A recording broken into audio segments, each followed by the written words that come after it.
Good evening, ladies and gentlemen. Great to see you here this evening, and great to welcome our guest, Andrew Sullivan, who I will talk about in a second. Just a couple of housekeeping things. This session is being live streamed. It is on the record, even though you're in Chatham House. It's not under the rule. And the title of today's discussion, which I hope you'll get involved in, is how to regulate the internet without breaking it. And this is a conversation with Andrew Sullivan, who I'm really pleased to welcome here to Chatham House again. Andrew is the President and Chief Executive Officer of the Internet Society, a position he's held since September last year.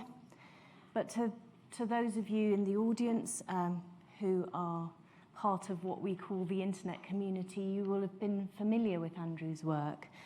He has worked on infrastructure and technical standards since 2001. In 2012, he joined Dyn, now Oracle Dyn, which is a major infrastructure DNS provider. And as a result of that involvement in Dyn, he was elected by his peers as chair of the Internet Architecture Board, which oversees the development of technical standards through the Internet Engineering Task Force, or IETF, and is also very closely linked with the Internet Society. So I guess it is a sort of a natural transition that you've made into the Internet Society. But Andrew is a man of parts, as we would say. He's not just not only a technical person. Highly unjust. End of career. Right. He's a programmer, but also started life as a philosopher and a musician.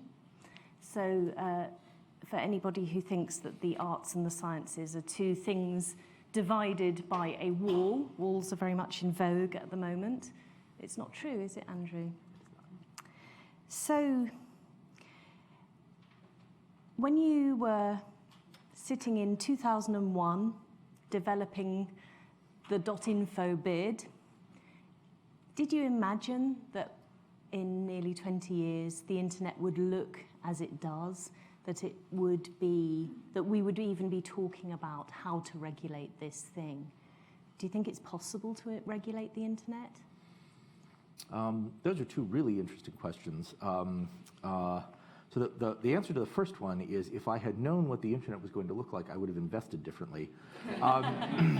But I think that the thing that's quite interesting about it is that we keep talking about the internet as though it's a monolith, right? We talk about this as though, let's go and regulate the internet, as though it's the table.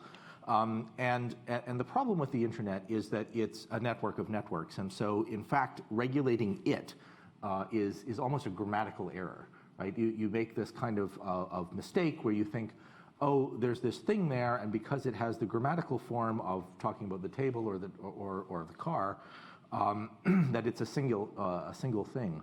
And I think one of the things we need to think about when we talk about this kind of regulation is that the internet, the term the internet, is much more like the term the traffic. If you split the table in half, you don't have a table anymore. What you have are two table parts. If you split traffic in half, what you have are traffic. You don't have two traffics, you've got traffic. And the same thing is true of the internet, that if you split it into different parts, as long as you continue to have interconnection among them, what you really still have is the internet. And these different pieces need different kinds of responses. But when, say, politicians or legislators are thinking about regulating the internet now, we both know that while that might be, your characterization might be technically the correct one, of course it is, actually what is in the legislator's mind is we've got to stop this this Facebook thing, this Google thing, this Amazon thing, that actually it has become, it may well be an interconnected network of private networks, but some of those networks are rather large and could, once you get to over 2 billion users, you could pretty much strike out on your own. Well, Yes, in one sense you can, and in another sense you can't. So it sort of depends on which 2 billion you're talking about. If you're talking about the domestic population of China, then you actually have the ability to do that, right? And we see, in fact, China do that. They've drawn a wall, the so-called Great Firewall. They have certain kinds of interconnections with the rest of the world, and you can think of that as a very tightly controlled online service with partial access to the internet much of the time. This is a little bit of a cartoon version of it, but it's still worth thinking that the so-called Chinese internet isn't really like the internet very much at all. There's another kind of 2 billion user case, which of course is some of the social media platforms, which have very large number of users. What's different about that is that they're actually dependent on the underlying infrastructure. So you can't divorce a social media system from the internet and say, oh well, they could strike out on their own, because they're completely dependent on this underlying network that actually delivers all of the traffic. And so to pick on one of them, but this is not to pick on anybody, Facebook, for instance, full disclosure, is one of our partners in developing networks in Africa. And the reason they want to do that is because they know they're dependent on this underlying infrastructure. So at one and the same time, yes, it's true, they're building a kind of system which is encompassing of users. At the same time, they're building a system that is encompassing of users that delivers this underlying network. And in delivering that underlying network, it also builds infrastructure that can be used for other purposes. And these are different approaches to how you want to build this kind of network. But there's something else in what you're saying that I think is quite interesting.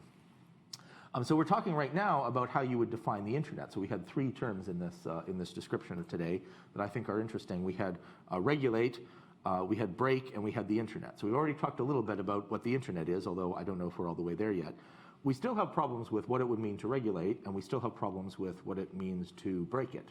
And so I think if we try to solve all 3 parts of that equation at the same time, maybe we'll get somewhere. Okay, so which would you like to do first? Shall we do regulate? And shall we think about, how successful, not just regulation of the internet, but perhaps regulation of technologies, emerging technologies, society-changing technologies, which I think we can agree this is. If you look back, what's your reflection when you think about sort of early attempts to, say, regulate, I don't know, automobiles or even buildings or stuff like that? Were they successful, and how did they shape the development of those industries? Can we learn from these examples, do you think? So I think we can. So it's good to mention buildings, because here we are in a relatively old building, right? And it's here with all of its listing and all of its tradition and so on, and yet we have lights.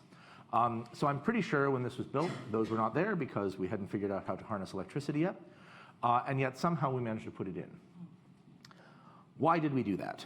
Well, if you think about the history of building regulation and building codes and electrical regulation and so on, one of the really interesting things about them is that they're really a protection scheme.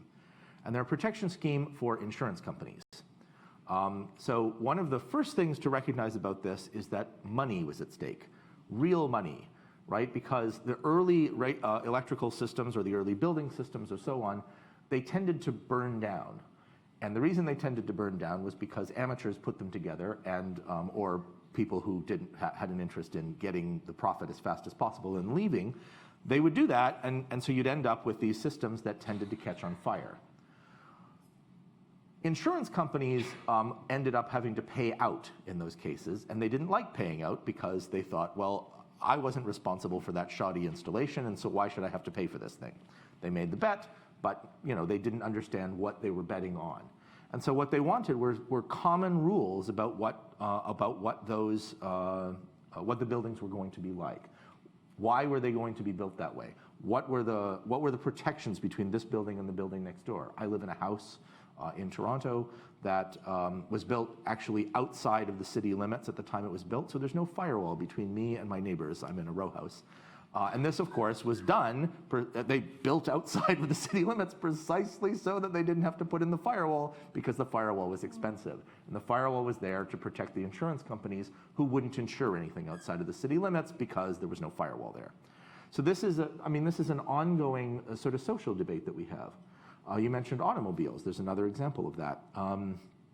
It's really interesting to me In 1957, in North America, you could buy a Cadillac that had a power roof, it had a power trunk, it had power door locks, power seats, it had a remote trunk release, whatever that meant before RF things. It had some magic automatic leveling system that was, I mean, this is 1957. You couldn't buy this car with seatbelts in it if you wanted to. It was not a factory installable thing. It wasn't even a dealer installed option because there were no anchors for seatbelts in that car. You had to have those welded in special. Now, we got regulation in the automotive industry, right? It changed things quite dramatically. And there's no question whatsoever that cars today are vastly safer than that 1957 Cadillac. They're also vastly more fuel efficient, and they're vastly less polluting. So there are many ways in which automobiles got better. It's also true, however, that the encroaching regulatory regime caused General Motors to reorganize itself in an effort to try to make sure that it wasn't subject to antitrust efforts. And General Motors spent most of the 1960s and 70s and part of the 1980s attempting to foil the United States Environmental Protection Agency and the Department of Transportation. And not, to my mind, not incidentally, General Motors went bankrupt in 2008. So in 1957, in the year that I was talking about, General Motors made approximately 50% of all automotive production in the entire world. And they went bankrupt in 2008. Now, that is an achievement. And I know it is. And I think that what this is instructive, the reason this is instructive to me is not to bash on General Motors, but rather to point out that this kind of change in the industry is a dynamic change. It doesn't merely, a regulator doesn't come in and sort of say, okay, well, here's everybody, stay in your places, and now I'm just going to put some rules in place. Everybody's going to move. Everybody's going to move in that market. The regulator is a mover, the actors in the market are a mover, and of course the customers are a mover. And so this is a dynamic situation, which means that the regulation affects the market, which then affects how the regulations work. And I think this is an ongoing problem. Very interesting to reflect on the role of insurance as a driver of standards. This is something that we continually sort of puzzle about here. And also a major difference, of course, because a lot of the standard, the brakes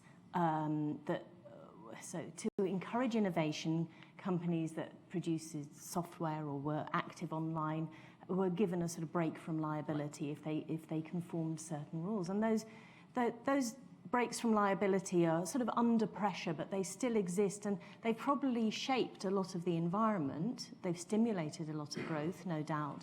But it's also interesting to reflect that the role of the insurer as a sort of standards driver is at the moment rather absent from our environment. And that leaves a sort of this binary choice of no regulation or self-regulation dressed up, and a bit like the kind of gamerish building company that built your houses. Okay, outside the city limits then. We see that gamerish attitude in a lot of the companies in response to regulation. It's like, it says this, well, we'll comply with the letter, but not the spirit. And so do you think actually that lifting those sort of brakes, those incentives to which were meant to stimulate innovation, and actually forcing these companies into a position where they are liable for their products will actually improve standards and will be a way of regulating without breaking? It's hard to know, of course, exactly what it does. I mean, if my crystal ball were better, I'd probably be much richer, and I would have perfect vision of this. But what I do think is today we're hearing a number of companies calling for direct regulation of them. And that strikes me as very similar to the sorts of things that we heard from a number of companies in other various kinds of environments, where the idea is, I'm the leader of this thing, and so what I should do is shape the regulatory regime such that it looks like the market that we have now. But another way that people could engage with this is to say, well, actually, we think that this liability protection is too great, And we think that the market should shift in this way. And here's the way in which we think liability should work in this environment. And here's what we think you should be insured against. One of the things that I find interesting is that there does appear to be I wouldn't call it burgeoning, but maybe it's a little past nascent, market in cyber insurance, right? With identity theft and with various kinds of denial of service attacks, for instance, on your business and so on. There is an increasing number of those things that involve insurance. It seems to me that the first really big payout under one of those things is going to alter this market quite a bit, because we think of the very large players in the internet, the sort of giants that people think of. That's the first thing that comes to mind when people talk about regulation of the internet. But the first victim is unlikely to be one of those. The first victim is likely to be somewhere further down, but possibly quite easily wiped out. So I used to, when I worked at Dine, for instance, we had a number of clients that were quite large, but maybe not the biggest clients that we had. And those were real businesses, businesses of a few $100 million a year. Well, if you wipe out a business of a few $100 million a year, there's real losses there. And some of them were publicly traded. And so then you've got people whose life savings have been wiped out. And in the United States, of course, all of those people are liable to sue, well, any passing stranger. I have part of my life in the United States. I feel comfortable saying that sort of thing. The thing is that those insurance companies are going to have to pay out. And insurance companies are very large financial institutions, and they do have a lot of power, and they will insist that things be modified in order to address that. So the challenge, in my opinion, for industry is in fact to get ahead of that game, rather than saying, oh, well, we need to regulate this thing now. We need to figure out what that market ought to look like, because that would actually address many of these issues without people sort of trying to decide what content should be online. That point about, not the biggest companies, because the biggest companies seem to be, well organized. Right. But when you think about, how to regulate the internet without breaking it, let's have a think about, some regulation that we're familiar with that, and let's hear your reflections on it. Like we were all obsessing last year with general data protection regulation, and in fact that carried a long-arm jurisdiction over to many companies on the other side of the Atlantic. Do you feel that that's actually, when you were talking about, the big companies seem to be fine, they do seem to be fine with GDPR, do you think? And it seemed to be the companies in the middle. I don't know. Do you feel that it's been successful in empowering the user and getting everybody's control of their data back? Well, I think the jury's still out. I mean, I think on that particular issue, it's going to be a long time before we know what the precise effects of this are.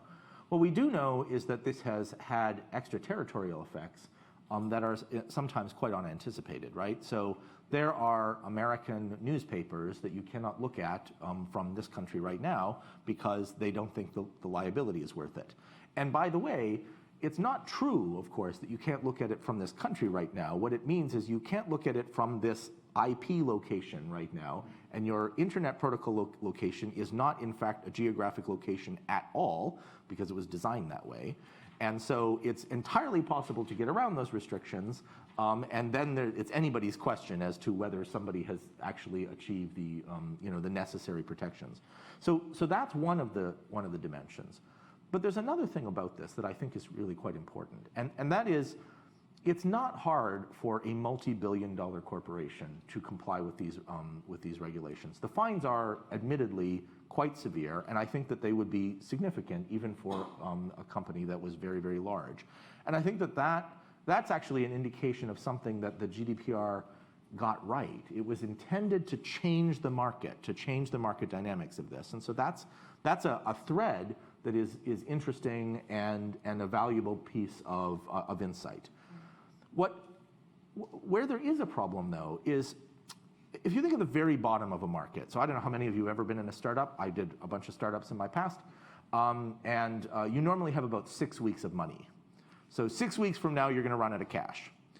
And what that means, of course, is that if somebody comes along and said, "You're not doing the GDPR right, I'm gonna issue a fine for like many hundreds of thousands of pounds or euros or whatever," your response is, "Okay, like I'm going home, my garage. Here you go." There's not much to do. And if you are, a $200 billion corporation, you say, "Talk to my phalanx of lawyers here, please," and you're all set. But if you are one of the organizations that was trying to move from 3 people in a garage to world-killing, ginormous company, you are somewhere along this continuum. And this continuum is the place that is actually most dangerous, because it's the place where you could be wiped out tomorrow, and yet you've got real investors and you've got real money at stake and you've got a staff of maybe 100 people, and that's the kind of organization that could be trivially wiped out by this style of regulation. And I think that that's an interesting problem, because what that means is that anybody who wants to move from tiny little startup to world-killing organization actually needs to move out of Europe in the meantime and get rid of all of their European customers, or regulated environment customers if the same kind of style of regulation happens somewhere else, for fear of the consequences. Or maybe they take the risk, or they buy some insurance against it or something like that. But there's a limited range of things that you can do in that case, because you don't have the resources while you're making that switch actually to do the investment necessary to make sure that you're protected. And while you're making that switch, of course, every dime that you invest in one of these kind of compliance things is a dime you're not investing in building features for your users who are going to come along. That's a real regulatory problem. So you decide to move out of Europe, and then you end up getting hit by the Trump executive order, which also reaches across the Atlantic in the other direction and prevents you from trading essentially with China or anybody on the list of prescribed companies. Do you think that, and we've seen the collateral damage of that. Absolutely. So on Google, poor Google with the Android, but poor ARM here in the United Kingdom providing chips. Do you think that was the intended consequence of the executive order? I am not going to speculate on the intentions of the consequences of the United States administration right now. What I will say is I'm prepared to say that we have a lot of this kind of collateral damage in all these directions. And it's true, like, poor Google with Android, poor Huawei maybe with Android, poor ARM here, but also poor users in Africa who've just been stuck with phones that they can't upgrade essentially forever. And this is, among a population who really had to dig to get that kind of accessibility. And that's another consequence. So we have just, in fact, made a whole swath of the world more vulnerable to security problems. Remember those security problems that were causing the denial of service that at my previous employer, among other places? We've just created a whole new class of those people because they can't get upgrades anymore.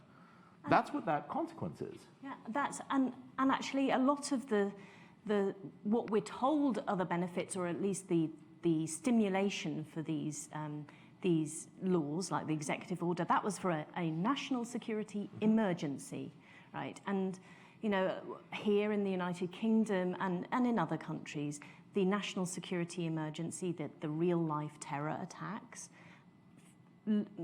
make us look at encryption as a threat rather than a protection. So is more encryption always better from your point of view? I think you've drawn a link that is really important, and I want to double down on this. So the regulation, or the regulatory response, let's call it that, of that executive order, was an attempt to say, here's a national security problem, I'm going to clamp down on this thing, and what we've created is a new class of vulnerability that was an unintended consequence of that. A similar kind of thing happens in the discussion around encryption, where people say, this encryption thing is preventing us from seeing these messages, and we would be able to stop the guy who's going to drive with the van onto whatever sidewalk you can pick anywhere in the world. I live in Toronto. We had a guy with a van on a sidewalk. Here we are in London, had a guy with a van on a sidewalk, etc.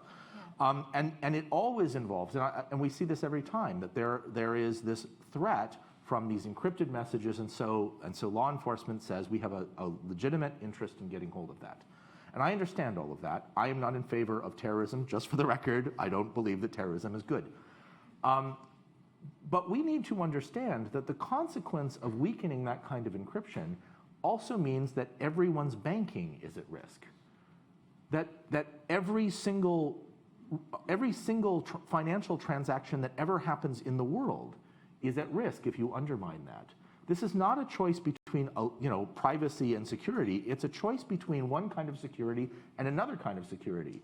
And I have to say that if I have to weigh the danger of guy with a van versus the danger of terrorists empty all the bank accounts in the city of London tomorrow, I know which one of those is a bigger deal.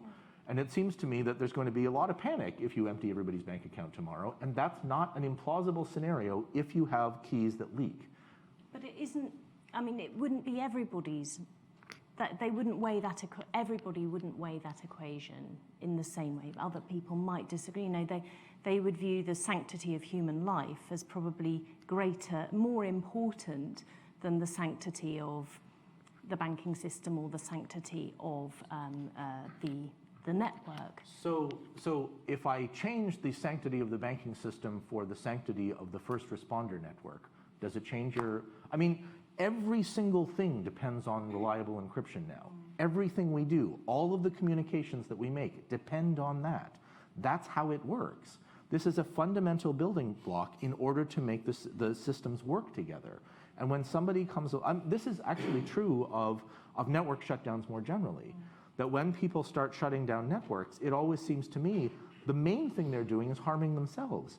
They're harming their own interests because they're undermining the ability of the most reliable and yet cheap mechanism for communication that we've ever invented. They want to undermine that in favor of some notion of security. Now, I understand those notions of security. So let's take the argument that is posed in response to this, which is like, we get it. We're good at maths actually, and we understand that the laws of mathematics are not going to be, overridden by the laws of the land. However, we're good, and we are, we represent a democracy in which human rights are respected. So why can't we have access to? So can we have a bit of just make it a bit easier for us, because these are not made up threats. These are actually loss of life. This is terrifying. Everybody in this room will recall those events. This isn't just a sort of a hypothetical.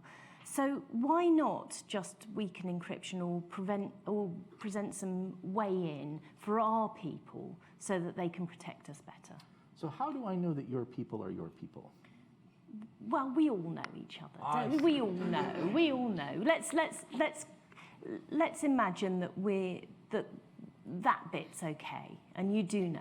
So just so I can fully unpack this scenario, let's imagine that I've got a software system that is perfectly implemented and has no bugs anywhere. That sounds plausible to me. Anybody? Yeah. And that the 30,000 odd people who are involved in this social function, every one of them has had perfect key operations for their entire lifetime. Well, no, this is actually an important thing. So if I am securing a message between you and me, and I have my keys and you have your keys, and we do this key exchange, and then we're exchanging messages, there are exactly two people who are responsible for looking after the security of that communication. It's you and me. If it's you and me and the entire law enforcement infrastructure, then what that means is that all of law enforcement has to do this perfectly too. And under some circumstances, some of the proposals, for instance, I don't even know that they have access to that. So if even one of them manages to lose control of that bit of information, all of our communications are subject to subversion. And that's not just because I want to send cat pictures back and forth to you, because maybe you're my bank, maybe you're my doctor, maybe you're my telephone provider, and I'm trying to call the emergency services. All of these are potential threats.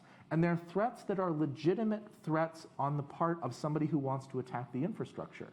Because it's not like people who want to attack the infrastructure haven't thought of this.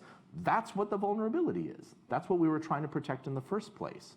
So we need to be aware of the fact that the people who are the most devoted attackers of this are absolutely going to focus on that threat. That's the place that they're going to look for vulnerabilities. And it's just implausible that, you know, people like large bureaucratic organizations, which are large and bureaucratic for perfectly good reasons. Checks and balances are a good thing in the police service. I don't think that we should take that away. But what it means is that the kind of operation that can do this perfectly is not one that involves 30 or 40,000 people at one time. They can't all have access to that. And the alternative is, well, only one of them will have access to it. Well, if only one of them has access to it, then that's the best target you've ever heard of, right? That's the person you want to subvert. So then you need checks and balances on that. So you can see how this starts to become a problem, right? Somebody's going to have, you can't, you know, at some point you got to stop the turtles all the way down. And I'm just going to ask one more question, and then I want to open it up to the audience. So think about your questions, please. What do you do instead? So if you say, okay, that sounds a bit tricky, we've still got this problem, haven't we? Because the constant refrain from law enforcement and from the intelligence services is that this area is going dark for them, and that essential investigations are stopping short, that people who are viewed as at risk are able to communicate, and they're blindsided. So what do they do instead? Have you got a message of hope for them? Well, so one thing that I will say is that this goes back to what we started with earlier with the automobile. The automobile was a transformative technology, and it was a transformative technology in all kinds of unusual ways. One of the most interesting ones is the invention of jaywalking.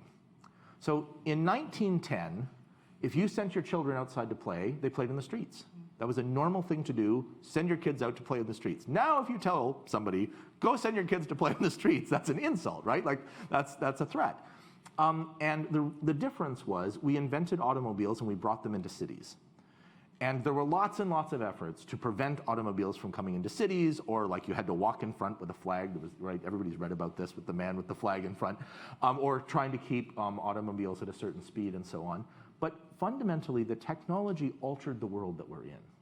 And so what's happened here in many ways is that we're going to have to revert to certain kinds of things. We are approaching this as though the internet is basically just like a big telephone system, and we had wiretaps in telephones, and so it was great, and so now we need wiretaps on the internet. And the problem is the internet is not a telephone system, and so using that analogy breaks down because the similarity breaks down.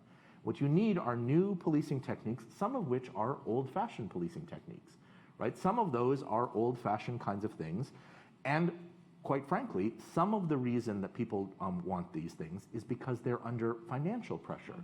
There's financial pressure, and I get it, there's financial pressure on every public service in order to do more with less, right? We hear that every single time. But the fundamental problem is if you want to stop certain kinds of terror acts and you want to do it with policing, you're going to have to do that partially by funding the police well enough. Another piece of this, of course, is that we have to develop social controls that actually prevent this kind of activity in the first place. And that's the other piece of this, right? It isn't okay that people think, like, our problem is not that we always had people who wanted to film racist massacres and broadcast them to the world, and only now do we have the internet to help us do it. The problem is we have people who want to film racist massacres.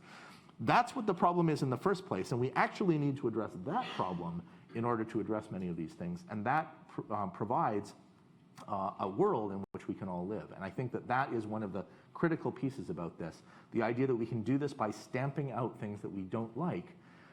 The human history doesn't tell us that stamping out things we don't like is always that successful. Thank you. Questions?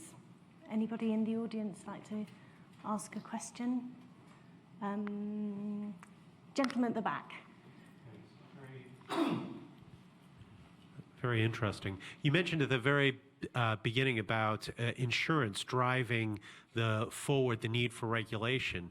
But what kind of insurer and who is the victim of the failure if we have the internet breaking democracy?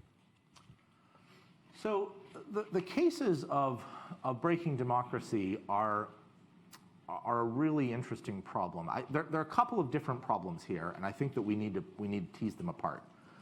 One is the sort of straightforward attack on systems. That is the attack on voting, subversions of registration lists and so on. And we've definitely seen examples of that. We don't have clear and positive evidence that there's ever been a successful case, but we've definitely got accounts at least of people trying to do it. So that's one kind of problem. And this is a straightforward information security problem. So it's really just like the same kind of thing as every other insurable thing where you've got a valuable thing and you want to protect it from the world, whether that be banking or personal information of other kinds and so on. Those are pretty much standard kinds of things. And in that case, it's the registrar of voters who's the wounded party and presumably the electors whose stuff has been damaged.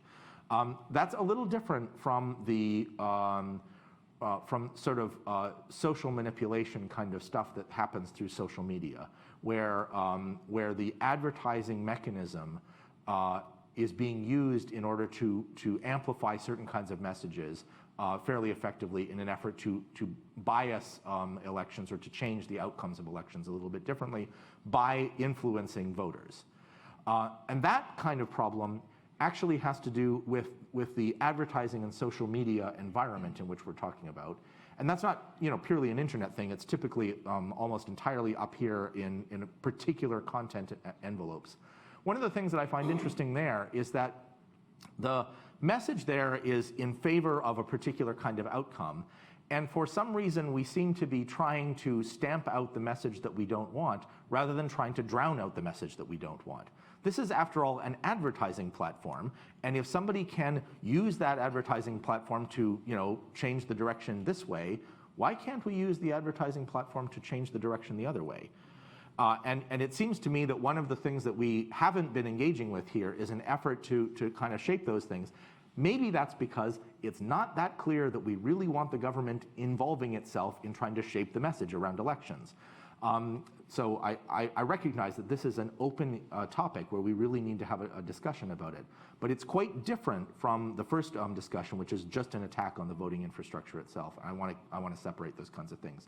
I do think that there's an urgent problem around message shaping in the society more generally, and how social media can do that. But I think that is actually quite a bit smaller topic than the internet, writ large. It really has to do with how certain kinds of advertising platforms amplify certain kinds of messages, and then we have to ask ourselves, well, what can we do in order to change those kinds of messages that come through? Thank you. I've got a sort of spray of questions along here. Shall I start with you, Patricia, and then we can maybe could we just take the three questions in turn? Yeah. Sure. So thanks very much, Andrew. I thought it was fascinating. And I was really taken with your transformative technology approach and the comparison to the car. I would also introduce the aeroplane and the issue of the way safety regulations have changed things as things got faster and more dangerous. And now we have fewer fatalities from air crashes than any other time in history, notwithstanding some really awful ones recently, but if you spread it out over a few years. And I think that part of what we've done, particularly when you look at cars, when you look at airplanes, it's about managing complexity. And there's no more complex system that, in terms of the number of things that can go wrong that we manage than really in air traffic control and so on. They're all done by machines now, right? Thank God. So my question is this. I think we find it hard with our very complex human brains to understand complexity and to understand how connectivity creates complexity. And so at the United Nations, in various parts of the world, through various multi-stakeholder processes, etc., everybody's trying to grapple with how we manage this thing, and people are looking at the issue of norms. Is this really the right approach that we should be going down? We're going to be talking about this over the next few days in the Cyber 2019 conference here.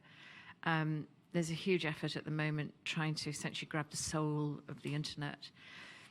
Is there a transformative way we could do this rather than the old, more pedestrian ways? Is what I'm asking. Hold the thought. Go on. Hi, Lucy and Taylor, Oxford Information Labs. Mine really follows on really on what Patricia's saying, I suppose, but going back to the regulations and the regulators.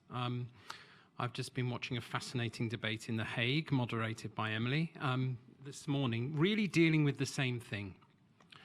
I feel like the world is being bought by three guys at the moment. We've just seen Bitcoin, Facebit book, or whatever it's going to be called. You know, this is becoming terrifying. You know, we really need to feel like we've got a handle on this. And in the same debate, and I'm not going to mention names, we had representatives of the regulators who were saying, well, we could look at education. And there just seems to be such a gulf between the people who really need to do something right now, because it's getting really scary. Is there a way, as an industry, that we can help the regulators without just screaming at them? You know, the things that come out, the cookie notices, I just scream at my telly, scream at my computer. We need to find a better way of working more effectively with Boris and Rory and people. Sorry, Rory, not Rory anymore, but Boris and people. Thank you. Okay, great. I'm going to, please go ahead, and then I'm going to come back to Andrew and then come to you. Thank you. I really support two previous questions, actually, and want to ask more concrete questions. There are a lot of internet regulations already exist in this world. So Russia, China, well, even here in Britain, there are some internet regulations. But you, as CEO of ISOC and chair of Internet Architecture Board, are there any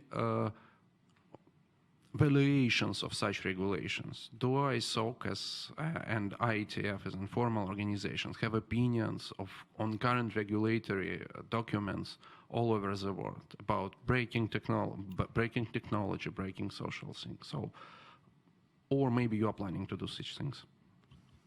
Okay, so we've got safety regulations and managing complexity. Are norms the right approach? We seem to have three companies that are just scaring people. And actually, in this debate this morning in The Hague, I mean, Eurodig is pretty much the most multi-stakeholder environment you could possibly imagine. And yet the audience said that they were most afraid of corporate power being unchecked, much more so than, say, stifling innovation or all of the stuff that you would expect. And then internet regulations, is it really a question about, do you as the Internet Society propose any model regulations, or are there examples that you think of as a good regulation? Is that the... Making assessment of how the regulations actually... I see. Thank you. Thank you. So I think that one of the things that is true, it's good to draw analogies with past things because they inform us, right? I mean, it's not for nothing that we have jurisprudence, right? If we had to come upon every single thing as de novo, we would have a whole lot harder time of it. So I think that that's useful, but it's also important to recognize that, new transformative technologies do in fact present new challenges. Right? We did learn something from the automotive industry when we started doing safety regulations for airplanes, but we didn't do exactly the same thing because they're a different kind of thing. To begin with, they're in a third dimension, and that creates two kinds of problems.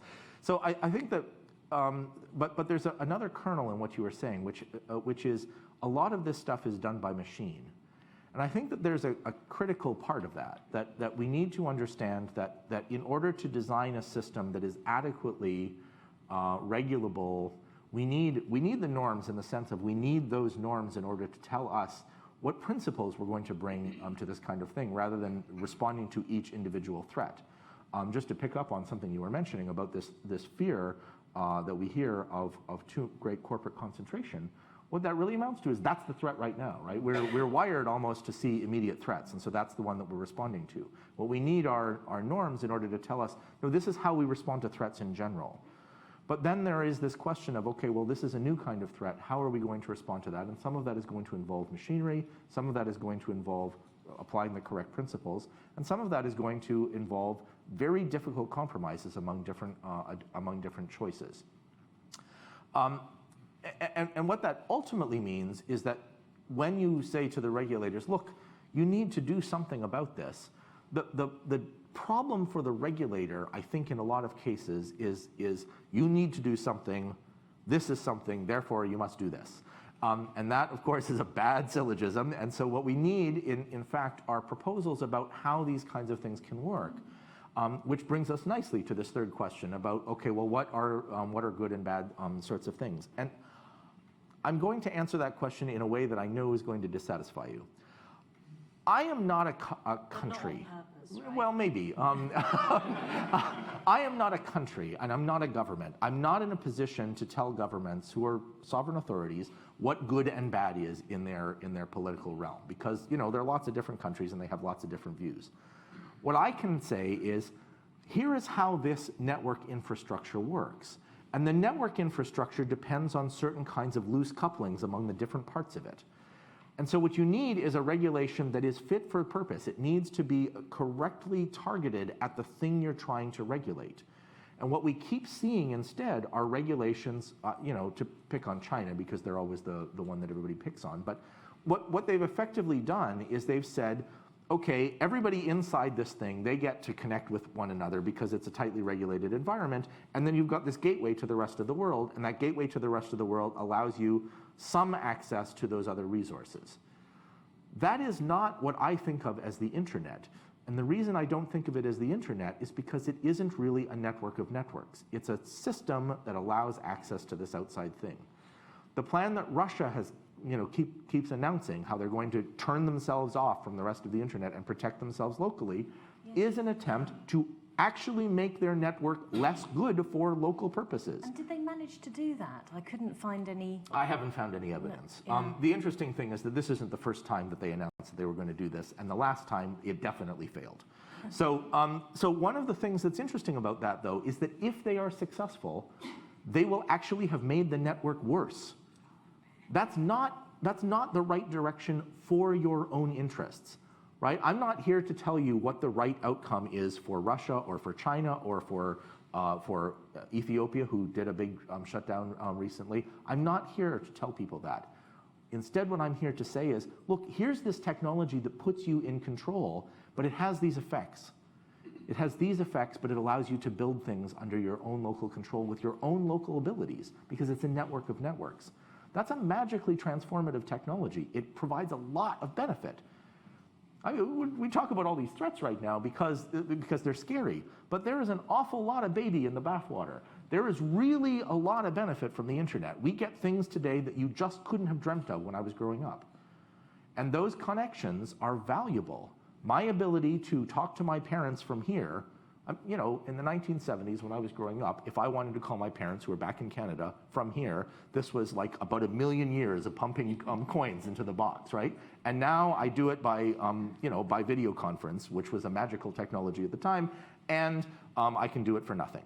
And that's not that meaningful right now because I'm just traveling here for a few days. But for the large diaspora populations in the world who want to keep connections with people back at home, this is the way people can do it, and they just couldn't have in the past. And that's a simple example. So we must remember that these benefits are there, and we need to offer them to people who are apparently willing to turn them off. If they want to turn them off, I can't help. So I've got a lady at the back. Okay, right. Right. I should okay. talk shorter. Yeah, let's just try and get as many comments from the audience as we can. I'm going to go lady at the back, then to you, Nigel, and down here. So let's see where we are there. We've got 10-ish minutes left, and let's just see what obviously something you've said has hit a nerve. Hi there. So I'm coming from a slightly different background than digital humanities and working with very large public events. So I would suggest that technology actually only changes conditions of possibility rather than the actual material that we're talking about in transgression, which is human agency. That's not really changed that much for a very long time. So technology reflects a kind of modern imagining of who we think we are or we might be. You talk about transformative technologies. You talk about wheels, but what happens when you remove the wheels and you look at the person behind the steering? So working with live audience tells a very different story about what humans are and how they respond to conditions of possibility.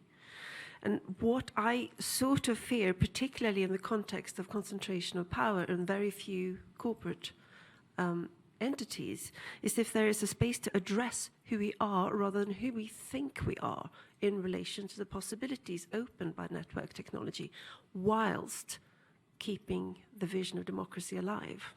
Thank you. Lady there, second row back.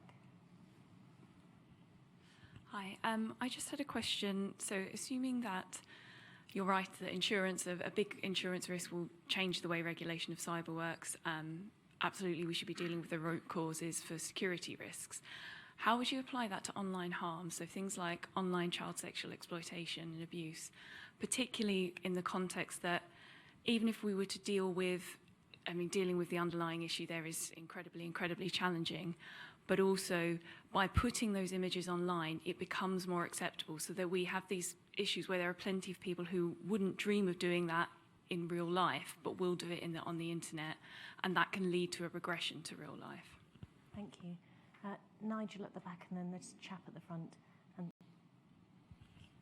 Yes, thank you very much. Andrew, you've covered quite a bit of ground, and some of the questions just now take you further in this width of the internet and whatever.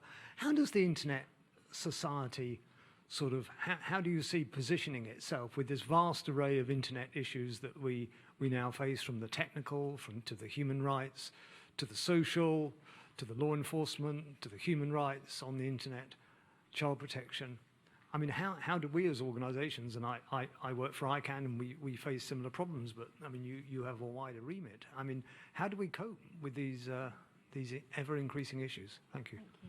And if you can just get the microphone down the front there, and then also, sorry, the lady, lady at the front there, and then I'd like to just come back to you quickly, and if I've got time, I'm going to come over to this side of the audience. Please go ahead. Okay. You've touched on a couple of things that seem to be in conflict to me. And so we've been talking about how there's this huge push for regulation from lawmakers and the strong bipartisan support for swift action, right, against some of the internet giants. And you're also talking about how we should be really nervous about that kind of regulation being introduced quickly, and it leading to essentially balkanization of the internet, which is kind of what you referred to before. They seem in complete conflict. We kind of want to do something quickly. We're really nervous about how doing something quickly might break the internet, which is something we haven't really spoken about. How do we reconcile that quickly? Thank you. And just very quickly, this lady down the front, if I may. Thank you. One thought that's come to mind is that all the talk about regulation, what the internet, the benefits, the pros and the cons, but we've not really talked about society and what society is expecting. Because what you see with GDPR is that, true enough, there are all the cookies and you have to agree, but how many people have actually taken the time to actually read through that? You're looking for access, you're looking to quickly, so my thing is, there seems to be a big disconnect between what the negative things are that we see on the internet, and then also what society is really willing to accept for the convenience. Because the ICO has already said that the average, person they've interviewed, their definition of informed consent is quite different. And do people really understand informed consent? So society seems to be on sort of at a schizophrenic type situation there. That's my opinion. I don't know. Thank you. There was an awful lot of content in those questions. So from what it means really to be a person, and the sort of the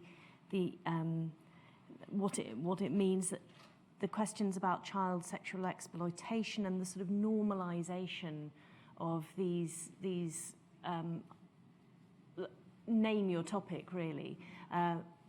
Something very organisational about ISOC's mission and positioning, and a bit more, please, about breaking the internet, and also about the sort of what we just seem to be asleep, don't we? And we seem to be just tolerating all of this because it's more convenient and a bit more fun.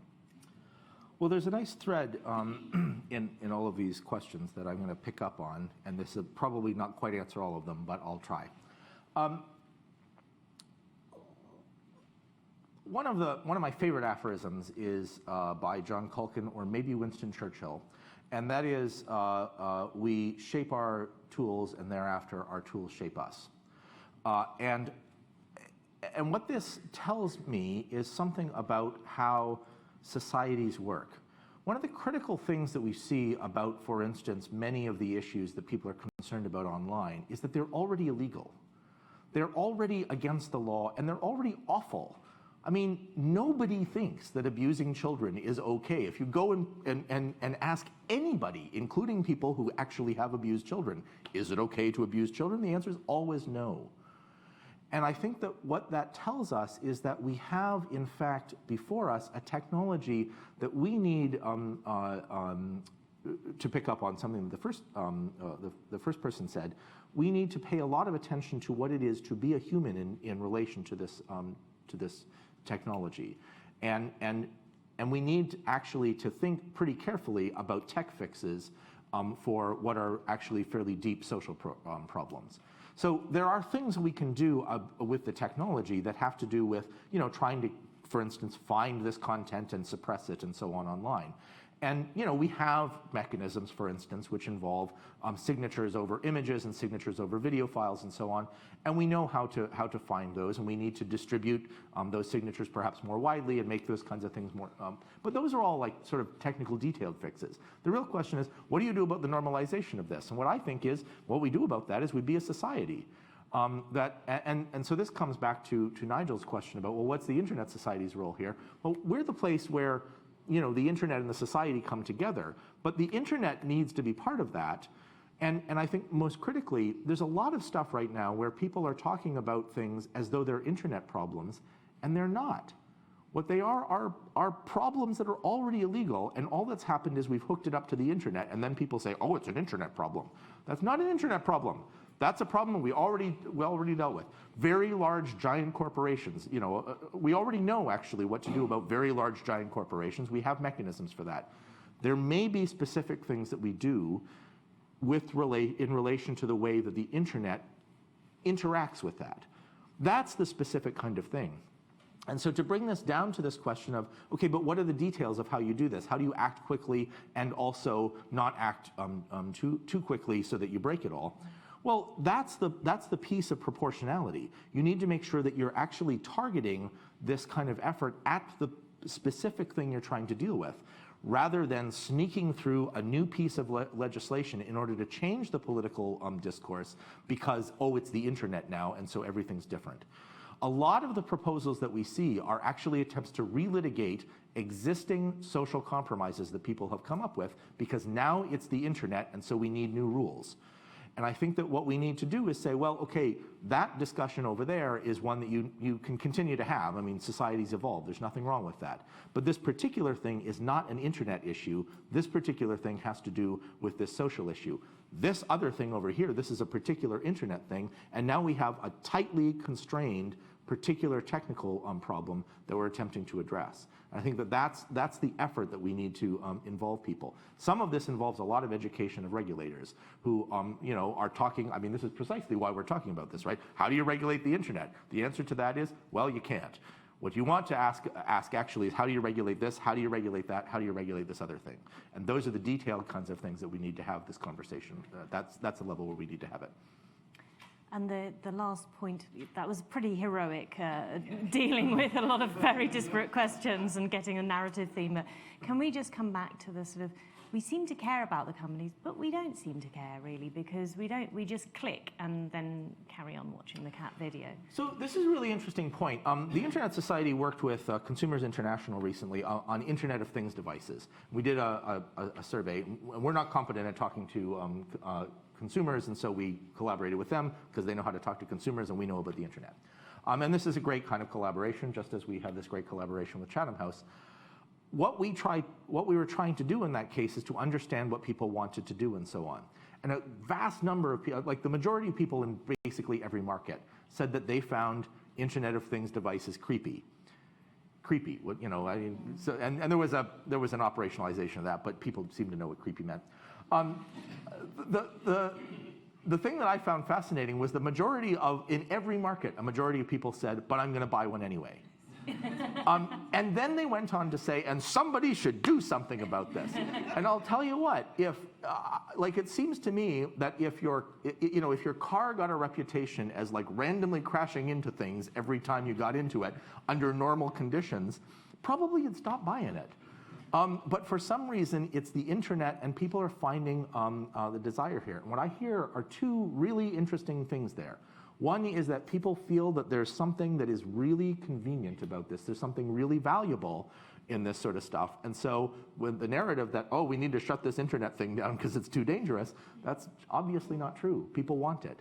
The other thing is that it seems to me there's a massive market opportunity for somebody who can come along and make that security useful to ordinary humans.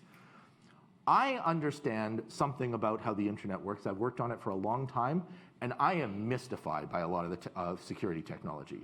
I mean, you know, I go to work on it, and I start fooling with it and everything like that, and I eventually go back to resetting from everything and trying it 3 or 4 times, and eventually I get it good enough. I'm a genuine expert in this thing, and I can't make it work. There is no hope for my mother. And that is a market opportunity if ever there was one. We made internal combustion engines, which are vastly complicated things, less polluting and reliable enough that you can buy a car and never change its spark plugs. How many of you have a theory about what spark plugs you have in your car? Yeah, see? This was a thing that in the 1920s you absolutely knew. You needed to know about that in order to be a driver, because you had to be able to fix it. That's a massive change to this technology. That was really because there was a consumer demand to make this thing reliable enough and useful enough that you never had to think about it. And that's the world that we need to build. And on that note, a couple of minutes late, but thank you for addressing that question. And also thank you for such a rich tour around so many topics, Andrew, and for joining us here in Chatham House, where we're always delighted to work with the Internet Society. So I'd like to thank all of you, and apologies for the questions I didn't get to. Thank you very much.